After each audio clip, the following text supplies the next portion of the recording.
Welcome to Comics Bazaar, the channel of comics commentary and arcana. This video features X-Men Volume 2, number 50, cover dated March 1996. This is a double-sized anniversary issue of the title. There's 36 pages of story inside this particular comic, and the cover is an enhanced one. It's a wraparound foil enhanced cover. I'll just give you the full 2 pages of the cover there. Really nice drawing by Andy Kubert.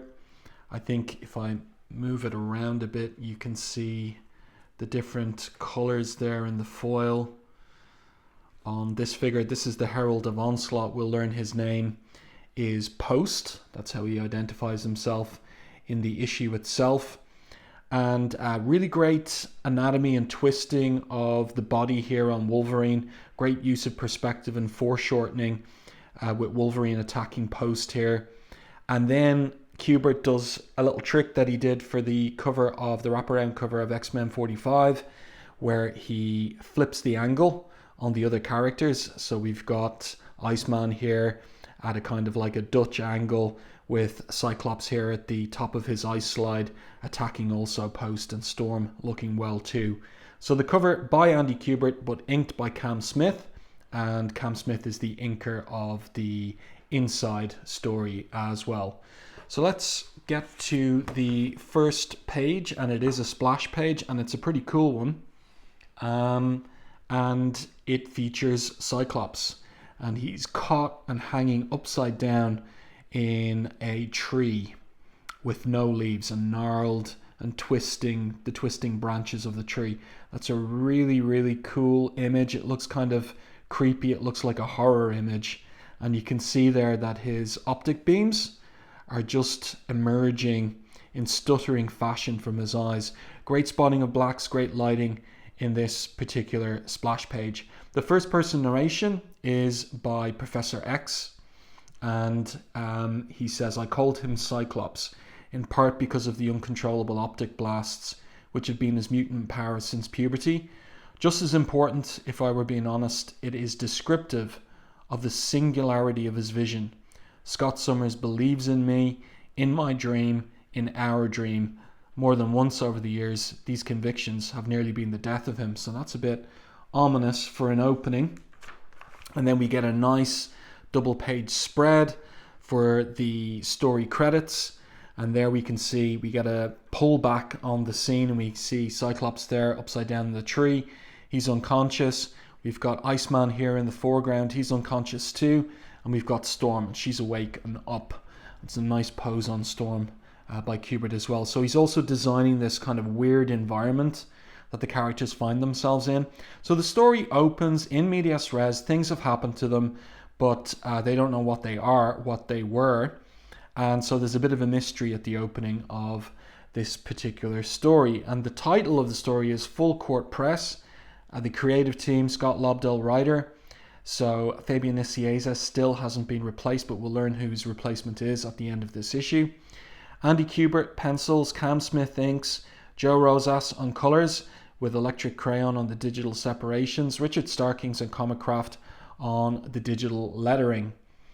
So back to Professor X's first person narration, he says, "There are threats like tonight, unseen enemies with motives and methods we cannot immediately hope to, do not dare to comprehend." And that's interesting in terms of who Onslaught is ultimately revealed to be, that the professor's thinking in that manner. He continues and says, "But that's why I trained Cyclops, Storm and Iceman and all the rest of my former students to be prepared." Okay. So let's continue. As I said, Storm is the one who's conscious. She sees the situation with Cyclops, that his ruby quartz visor is gone.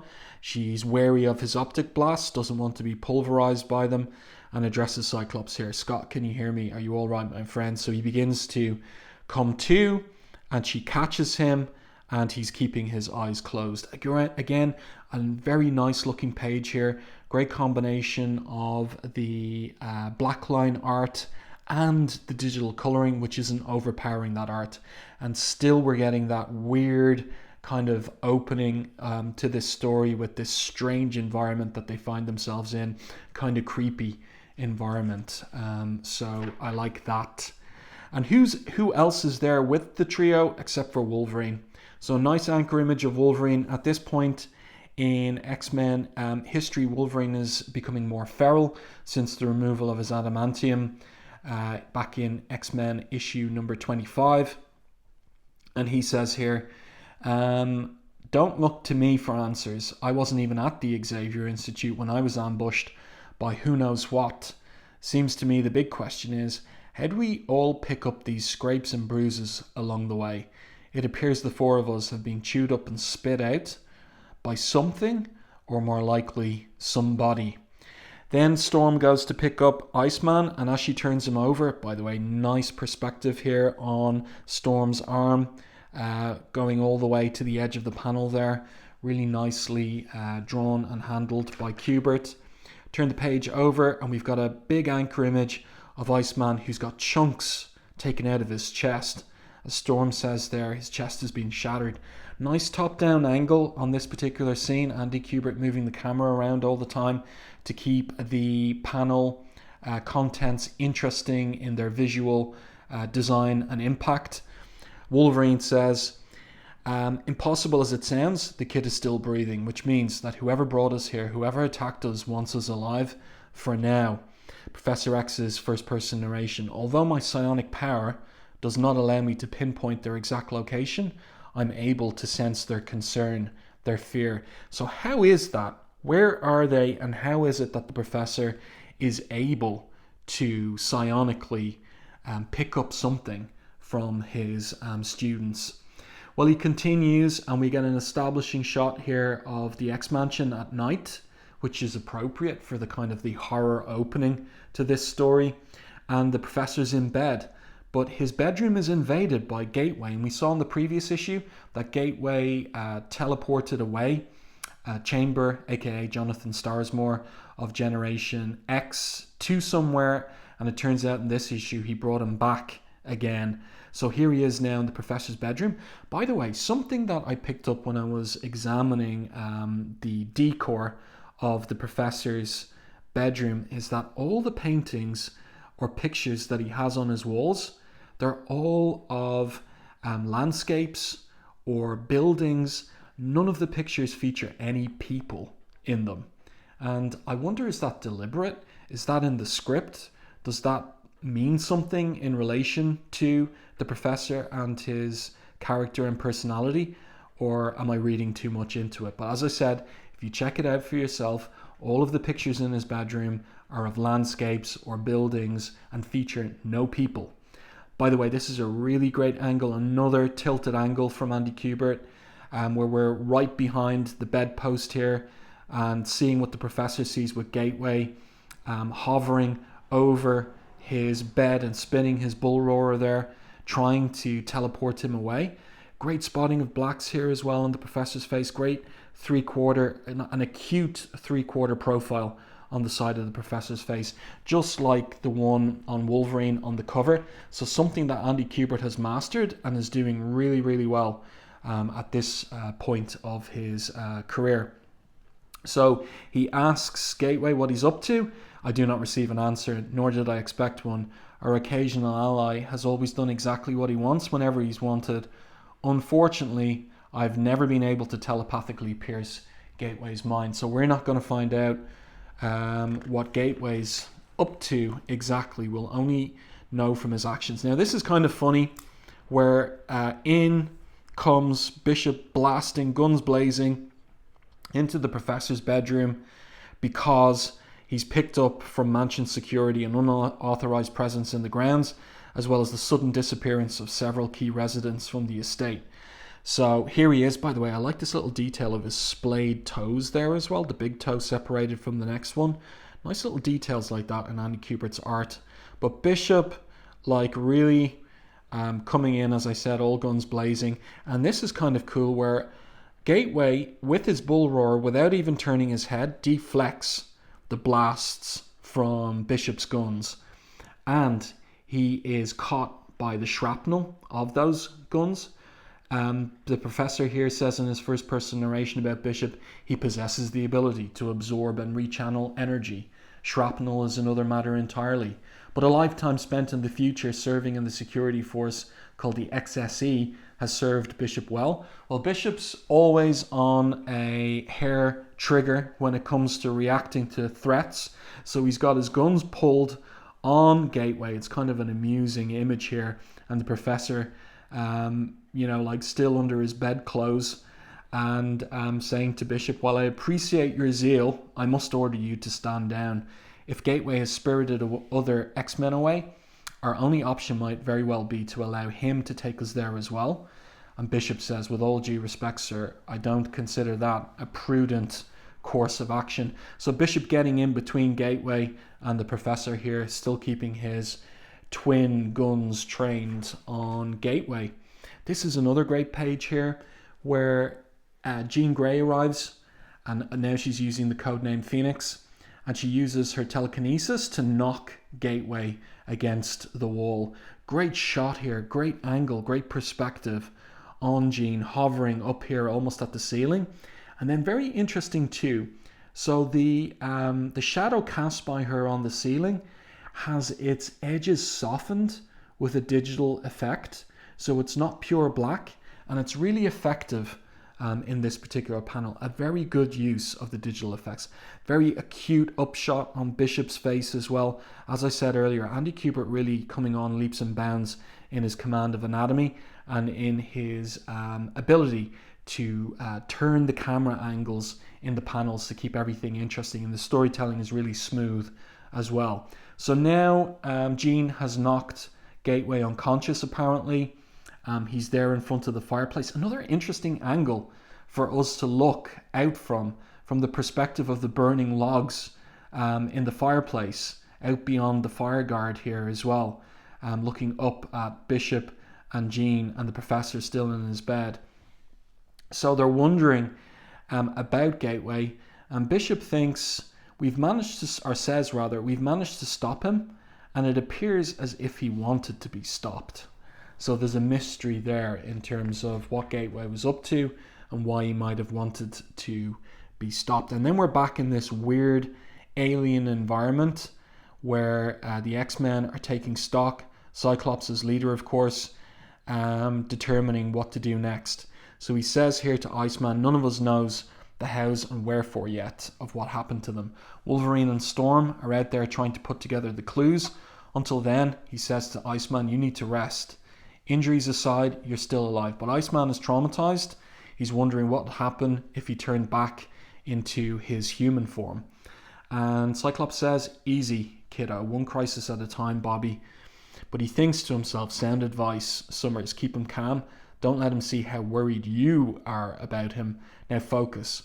What is it about all this that seems so familiar?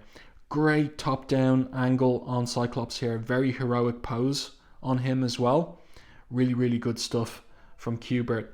And now we've got Wolverine, and he's racing around the environment, but he thinks that something's up. His enhanced senses ain't pegging anything alive for miles. So how could that be? Storm concurs. She says, although it still responds to my command, even the wind is still. And Wolverine then says, my senses have been operating at full throttle since the removal of his adamantium, which means somebody is trying real hard not to be found. So he appears to launch at Storm, and she's taken aback. But of course, he's not attacking her. It was and is someone else that he's aiming at.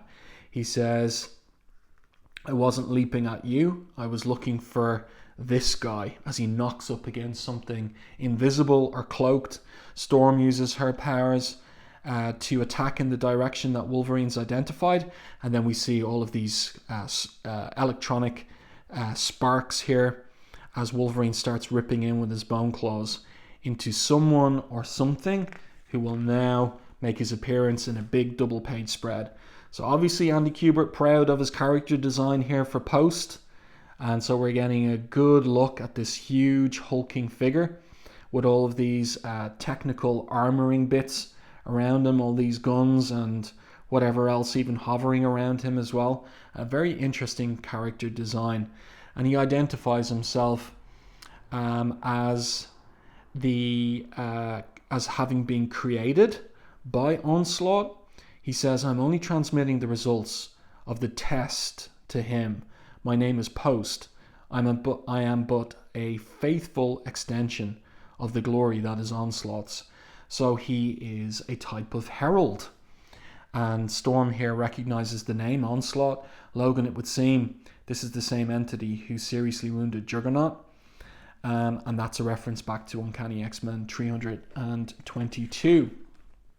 So Post here initially gets the better of both Wolverine and Storm before using his cloaking device again and disappearing.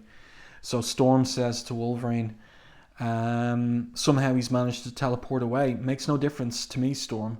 We find him or he finds us. It ain't over till he's found. So there we go. Now the scene will switch back to the X-Mansion. Nice top-down angle on the X-Mansion there. And we're down in the war room. And here's the Beast in the war room with Angel as well. Now here's something to note in terms of continuity at this point. This is not our Beast. This is Dark Beast, who has abducted our Beast in X-Men Unlimited number 10. There's no note about that here in the editorial notes. There should be, I feel, because if you didn't pick up X-Men Unlimited number 10, you wouldn't know that Beast has been replaced. So Dark Beast has taken Beast's place and is now ensconced himself in the middle of the X-Men. So here, Beast has gotten information from Banshee on what Gateway did recently with Chamber, abducting him without a word, but just as quickly dumping the boy back in the front yard. That all happened in the previous issue. And now both Beast and Angel are conferring in terms of who's being abducted. Wolverine, Cyclops, Iceman, and well, this is interesting because it's been coloured as Jean Grey rather than Storm. So a little error there from Joe Rosas. And Beast here thinking aloud, mostly questions in terms of what's happened has occurred to him. Why return someone with psionic power as raw as Chambers and then come back and make a grab for the Professor? So above the war room in the X-Mansion itself, in the Professor's living room, he is in his wheelchair, and Gateway is conscious again and hovering over the fireplace here. And they're all wondering about what to do next. And Gambit and Bishop basically agree that maybe if they're given 5 minutes alone with Gateway, he'll talk. Jean is not convinced. She says, you're both being ridiculous. I'm concerned too, but that doesn't mean we're... And then there's a sudden attack. So sudden is the mental assault, says the Professor in his first-person narration. There's simply no defense against it. And then we get this weird polychromatic effect here, digital effect of this face with eyes and a type of mouth.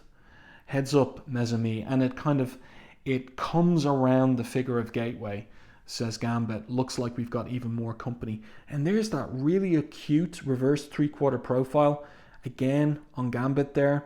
Also here on Bishop. Kubert really doing that well, and also putting our perspective right behind Gambit and Bishop here, looking towards this visage and Gateway in the middle of it. Nicely done. So the Professor identifies this as a being of pure psionic energy. Get past these advertisements, and then we're back in whatever that alien dimension is, with Iceman bringing Cyclops to Storm and Wolverine, and Storm catching Cyclops up on what just happened regarding the antagonist they faced. And I like what she says here when she breaks down her evaluation of Post. Strong, disproportionately huge, technologically advanced, emotionally detached. He claimed to be an extension of Onslaught's power. And Wolverine adds, says he was testing us. And this is interesting from Cyclops. Perfect, he says. And behind him is some invisible presence. Post, of course, thinking perfect. How inappropriate a response.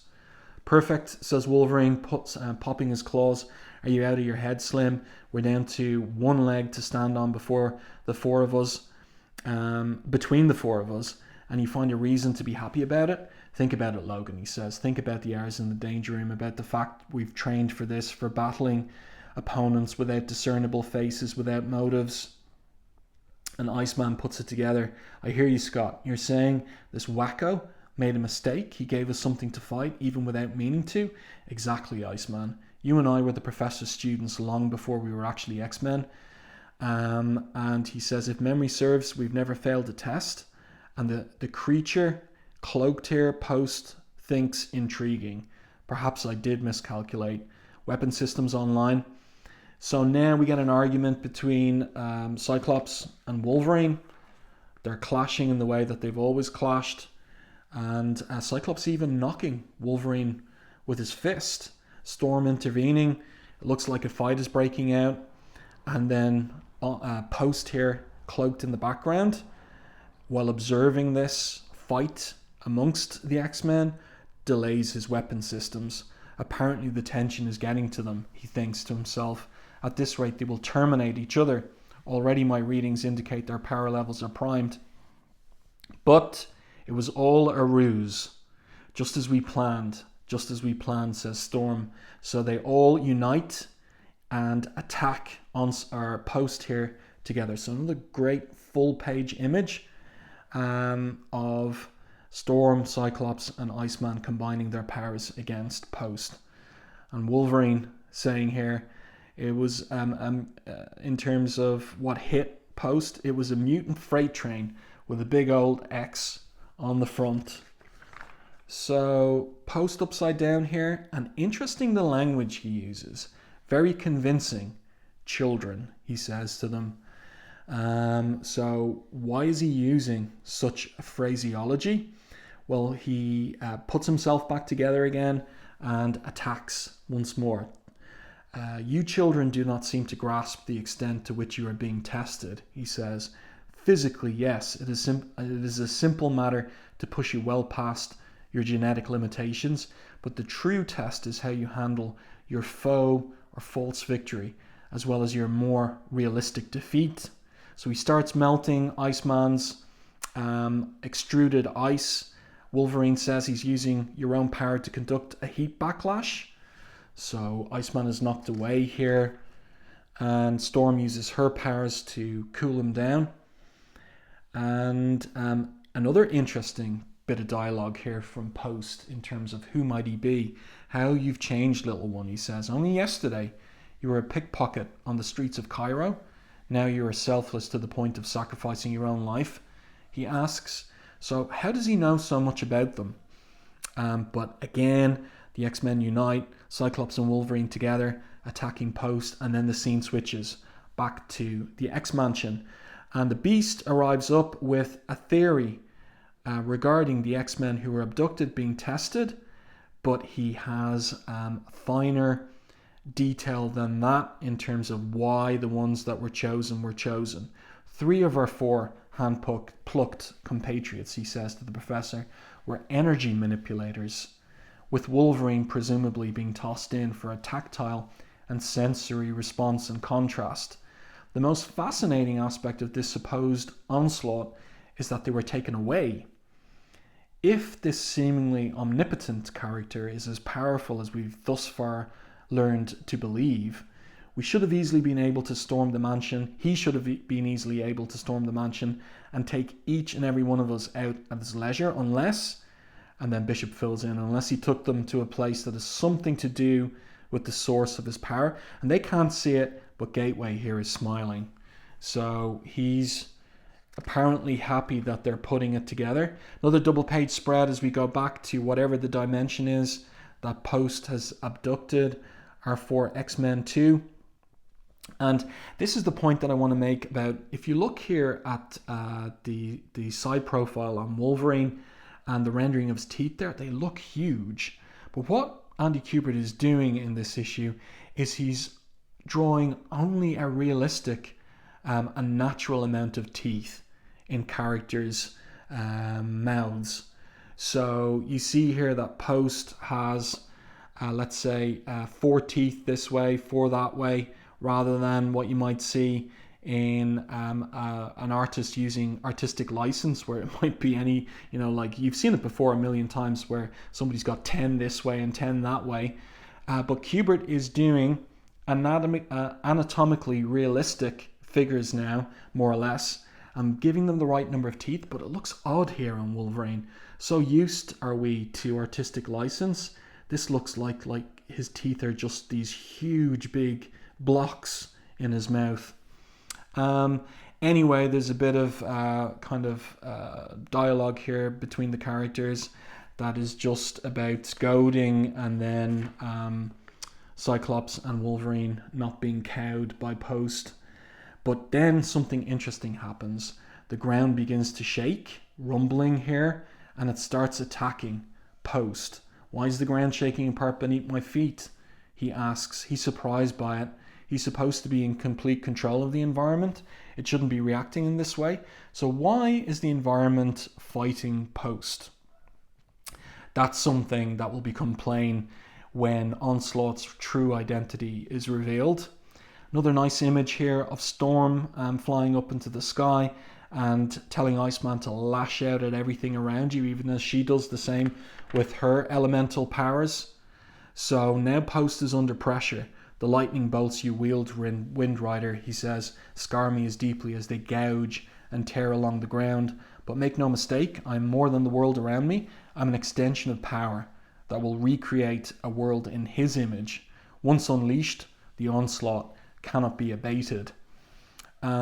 And Storm here, under pressure, no matter how fast you fly, he says to her while she's under pressure, no matter how fast you fly, you cannot escape your destiny. Another great image here, this decision to give us Post upside down. We're seeing into his mouth here, and you can see exactly what I was saying earlier about the realistic number of teeth. We've got 3 molars there. We've got kind of like an eye tooth there. And then we've got his 2 front teeth here as well, like another tooth there and incisor, and 2 front teeth there. So he's got 28 teeth. Let me see, 3, 4, 5, 6, 24 teeth actually, only. So that's interesting. Very different, as I said, from the artistic license that most artists would use. And it works in this particular image, but I feel for Wolverine, it looked a bit odd on the double page spread earlier. So they're attacking and they're making progress against Post here. Iceman using his power in an interesting way. Remember, Lobdell has been working on Iceman's characterization as someone who feels he's never really lived up to his potential or pushed himself. So he's done something new here. Post figures it out. You've frozen the ground beneath the surface. Extra points for creativity, Iceman. You're getting more skilled on the use of your powers every day. I almost regret having to kill you. But how does Post know so much about Iceman?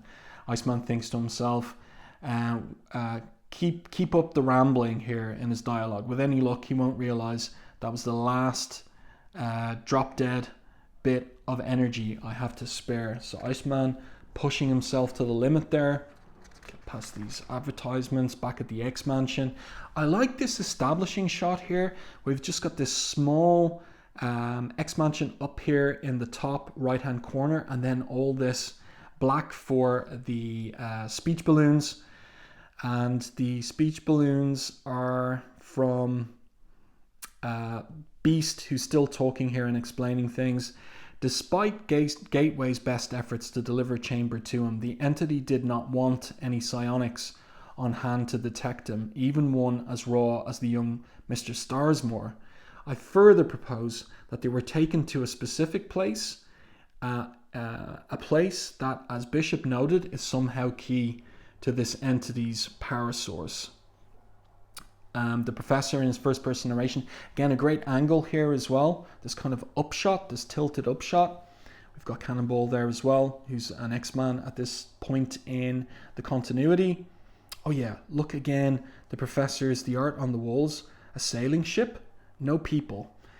So the professor says in his first person narration, we take the slightest solace in the fact there is no response from the creature before us. But is it because we are so far afield, or because we are too close to unraveling its secrets? And why suddenly do I feel I don't want to know? So why would that be, Professor? And Beast here saying, come on, Smiley, give me, you're getting warmer or you're getting cooler. But Gateway's face now is a blank. My most fervent wish is that Scott and the others have managed to piece together as much of this puzzle on their own, says the professor. Another little detail of the art on this page that I like, again, that angle on Gateway and the way that Kubert is rendering his feet there and toes, and just the way that his big toe is behind this second toe here on his foot. Really, really nice stuff. And the lighting as well, the cast shadow from the knuckles on Gateway's hand. Really, really good stuff. Then back to the fight between the X-Men and the Weird Dimension and Post. So they're beginning to get the better of Post still. This is an interesting one where Post knocks Wolverine right out of the page, the panel and page. Nice little artistic flourish there from Kubert. But it was all to distract Post so that Cyclops could get on top of him and land one huge, immense optic blast right into Post's core. And the professor in his first person narration here says, perhaps it is the Psionic being here at the mansion, allowing my mind access to the events taking place, and it will be revealed there's another reason for it in the future. Or perhaps it is something more visceral, more primal. But in the final moments of their battle, I can sense all four of my students. I can sense their determination, their absolute faith in one another. In the instant that Cyclops unleashes the full fury of his optic blasts into the opening Wolverine created in their enemy's armor, I'm at last sure my X-Men are coming home. And here they are, back in the room. And the psionic entity has just disappeared for a moment. And Wolverine here, claws popped. And again, those big teeth in the side profile says someone who knows, who was Post, someone who knows more about us than he should and was looking to find out even more over our dead bodies. And Storm says it claimed to be an extension of the as yet unseen entity called Onslaught. And here and now is this psionic being. Gateway, you assured me these creatures were ready, that they could hold the last line of defense against the coming. You were wrong, they did survive, yet their performance was perfunctory at best. As Post explained X-Men, he was but the lowest of Onslaught's emissaries. So prepare yourselves for the inevitable. The Onslaught is coming. There is no power on this earth or any other capable of stopping it. No one, Homo sapien superior or otherwise, can turn back the Onslaught. And then the being zips away out the window and up into the sky. And the professor says, the entity is well beyond my reach. The instant it departs, leaving us to quietly contemplate its dire proclamations. Now, none of us truly believes there is such a thing as an unalterable destiny, but truth cannot be denied. Whatever has happened here today speaks of troubled times, and I cannot help but think that at the end of the day, our lives will be changed forever. So there's everybody gathered to there, looking somber, and Gateway still in the lotus position, eyes closed.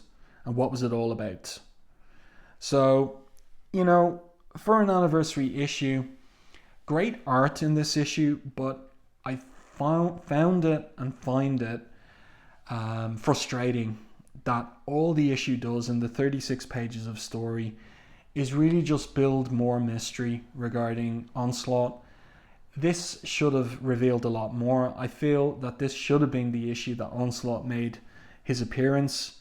It's kind of dragging out the storyline way too much for my taste, and there just wasn't enough in this issue to really make it a memorable quote-unquote anniversary issue, the 50th issue of the title. Kind of disappointing story-wise, but great art by Kubert and Cam Smith and the coloring team, and also some pretty on-model characterization, in particular of the likes of Cyclops in this issue. And then the letters page here, which was placed earlier than the concluding pages of the story, all about issue 47, the X-Babies issue. And then we do have the notice concerning that the title is going to get a new permanent writer, and that's going to be Mark Waid. And what is coming up in the next issue? Well, there it is again as well. Join us in welcoming new ex-scribe Mark Waid. He wouldn't stick around for very long in the end. So I do hope that you enjoyed this review and commentary on X-Men number 50. Let me know your thoughts on this issue in the comment section to the video. And if you enjoyed my review, please like the video on YouTube. It really does help the channel. And if you haven't done so already, subscribe to the channel and stay tuned for more content like this.